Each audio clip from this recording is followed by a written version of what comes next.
Hey, welcome back to the channel. Thanks so much for checking out this video. Appreciate that you're here. Hope you are having a fantastic day. As some of you may have heard me in other videos recently kind of mention it, I tweeted it out as well. This whole new phenomenon that you're seeing, that it's like they all got together behind the scenes and said, this is what we're going to do. And that is anytime anything positive is being said about Caitlin Clark, especially with when related to the growth of the game, the WNBA ratings, attendance, for all that stuff. It's always going to be Caitlin Clark and Angel Reese. Like, you're not allowed to say something positive about the league with Caitlin Clark unless you say and Angel Reese, which is nonsense. And and again, no offense to Angel Reese. Okay, it's not a dig at Angel Reese. It's a dig at the people in the media doing this. I mentioned they even started doing it with the Olympics. That it's now Caitlin Clark and Angel Reese should have been on the Olympic team. But let's put an end to that right now. This is from the Indiana Fever. Put this out. Now I'm going to go to something else that's a little easier to read, but I just wanted to show you this. This is a cool graphic. I think there's somebody new. I think one thing they did over the break is the Fever. It seems maybe they've got some people together and say, hey, you know what? This Caitlin Clark thing's really good for us, and we got to stop all the nonsense. If you remember, like, even their own social media really downplayed good games and good things that Caitlin Clark was doing through the first half of the season. It was ridiculous. And they seem now, as we head into Friday's game, to have done a 180. I'm wondering if they got someone new for social media. They've been putting out a lot of positive stuff about Caitlin Clark, which they hadn't done all season long. So anyway, they put this out. And I thought this was really interesting. And I got something else that's easier to read that we'll go over, but I wanted to show you this. It's a cool graphic. Merchandise jersey sales up over almost 1,200%. Ticket sales 265%. Broadcast 38 games on national TV, which is a league high. 10 broadcasts set network viewership records, and I think that's ESPN. I believe that's ABC, Ion, CBS, NBA TV, most nationally viewed team. What is 800 million social media views, 1.8 million followers, number one in the WNBA, 1.3 million followers gained from April 15th to July 19th. Think about that. They went from half a million to 1.8 million because of Caitlin Clark. Corporate sponsorships up 225%. Draft beer sold up 740%. Increase, by the way, their mascot. Trickle down, baby. Trickle down. Their mascot, 150% increase in Freddie appearances, right? It's all coming down from the Caitlin Clark effect. So let's dig into this a little bit, because there's something in here that's absolutely crazy, insane. Oh, by the way, Angel Reese had nothing to do with any of this. Uh, anyway, key points. Check this out. Indiana Fever preparing to start the second part of the WNBA season following the Olympic All-Star break, and they've raised the bar for fan engagement across the league. Now, the Fever lead the league in attendance for both home and away. We've talked about that, with more than 186,000 attending a Fever home game since the season tipped off in May, which is the highest total in franchise history, and already a 265% increase in attendance from last season. 4 home games set single game records for sales. The team's store, as you saw that, has experienced a jump of more than 1,000%, almost 1,200%.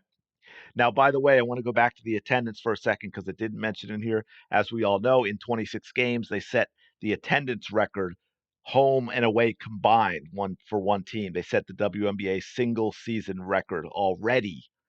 Now they have 14 more games. Now, here's the really, really crazy cool thing. The Fever hold the top spots in the league in social media engagement, video views, followers gained, and total followers. And since April, the Fever have had more than 800 million video views across platforms. Here we go. You ready for this? The team is ranked first among teams in the WNBA, NBA, NFL, NHL, or MLB in video consumption in that span. Think about that. The big four in America: Major League Baseball, National Hockey League, National Basketball Association, National Football League. Those are the big four. They crush everything. And the Fever is ranked first in video consumption since April. Now, I know you can say, oh, well, the NFL hasn't played. The NFL has had the draft. The NFL has had a lot going on. The NFL has had, I mean, look, it's the NFL, okay? Let's not kid ourselves. And the NBA was going through the playoffs and everything else. The NHL was playing. Major League Baseball was playing. And here we go. And that is, yeah, I'm going to say it one more time. First among teams in the WNBA, NBA, NFL, NHL, or MLB in video consumption in that span. They lead the WNBA with the 38 national TV games I mentioned. 10 of the Fever games so far have set network viewership records. Okay, and I did get it right. ESPN, it was Ion, CBS, and NBA TV. I thought they had set one for ABC as well. But let's go back to this. Well, wrong thing. I wanted to get the article. WNBA ends first half with record 16th million viewer audience. Keep in mind, this year they've had 16, but this year was the first time they had one since 2008. They went 16 years without one single TV broadcast getting a million viewers. They finished the first half of the season, it's really about 2/3 of the season, 60% plus, with 16 of them already, which is a WNBA record. Let's take a look at that. What does that mean? Well, okay, this is that last game, that bad loss by the Fever to the Wings that averaged 1.7 million on ESPN. That was the 16th game with a seven-figure audience. The previous high was 15 back in 98, and that included 3 games of the finals. Now, here's where we dig in again to follow up with everything else I just told you. 14 of the 16 games with a million viewer audience have involved Caitlin Clark. The lone exceptions were sparse aces, which led directly out of a Fever game, and Mercury Sun. Well, this isn't this past Sunday. Obviously, this is right before the break. That Mercury Sun game was earlier in the day, leading to a Fever game. I think there was about an hour and a half break. So again, on a Sunday, you're watching sports. You're going to watch the Fever game. You probably watch this game, you take a break for lunch or whatever, and then you watch the Fever game. So it was definitely also aided by having the Indiana Fever playing a little bit later that day. And like it says here, 3 additional Fever games, including Clark's home debut, aired on Amazon Prime, and we don't have Nielsen ratings for those. Here you go.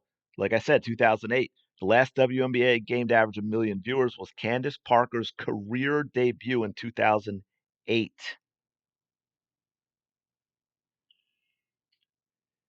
The loss to the Wings leading into the break was the 6th largest WNBA audience since 2002.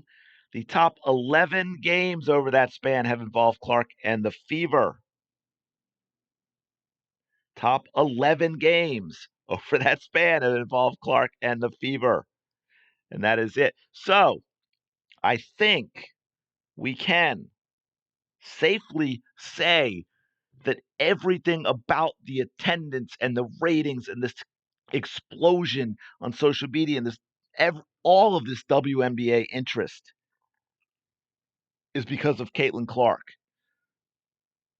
So let's stop the nonsense of the rookie class or the Angel Reese that we keep hearing about, because it's simply not true, and you're just doing damage. Okay, you're just being divisive in terms of the fans. Look, use this incredible opportunity. accept that it's Caitlin Clark, take advantage of it. I think the Fever have figured that out. The Fever players have figured that out. I mean, you look at the way Boston and Clark play together, and then you look at the social media this past week and what we've been getting from the Fever leading into the second half of the season versus how they were earlier in the season. I think they've embraced it. I don't know about the coach or the GM yet. We'll figure that out. Or Kelsey Mitchell, we'll figure that out. But I think, and I can't say enough. This is a little off topic, but it's important. I can't say enough about Aaliyah Boston and how she's handled all this and how she's adjusted and how she's handled herself in the media with this attention. That is a player that to me is she knows that all these eyeballs came for Clark, and that's cool. And she says, "Hey, but you know what? I can play too, and I'm going to get them to stick around and not just be fans of Caitlin Clark. They're going to be fans of Aaliyah Boston too." And I think a lot of Caitlin Clark fans are fans of Aaliyah Boston. And I know because I've talked to people in the comments of these videos, Twitter, in person that have players they like in other teams that they didn't even know existed.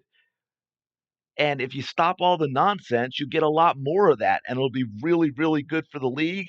And you'll actually pay off on this huge, huge media rights deal that you're getting that you need the fans to stick around for. But anyway, I just thought the biggest thing in this, the amazing thing to me with this was that video consumption topping everyone. It just like goes back to what earlier in the season. I haven't seen anything since, but there was a point where Caitlin Clark was number 4 in jersey sales if she were in the NBA. Nobody else in the WNBA is even close because nobody is on that list. But I'm gonna leave it there. Let me know your thoughts on all this in the comments below. That's crazy. I'll say it again. Video consumption on social media ahead of everybody. NBA, NFL, NHL, MLB. That is crazy. But let me know your thoughts in the comments below. Thanks for checking out this video. Please don't forget to like and subscribe. It does mean so much. I really do appreciate it. And I will talk to you later.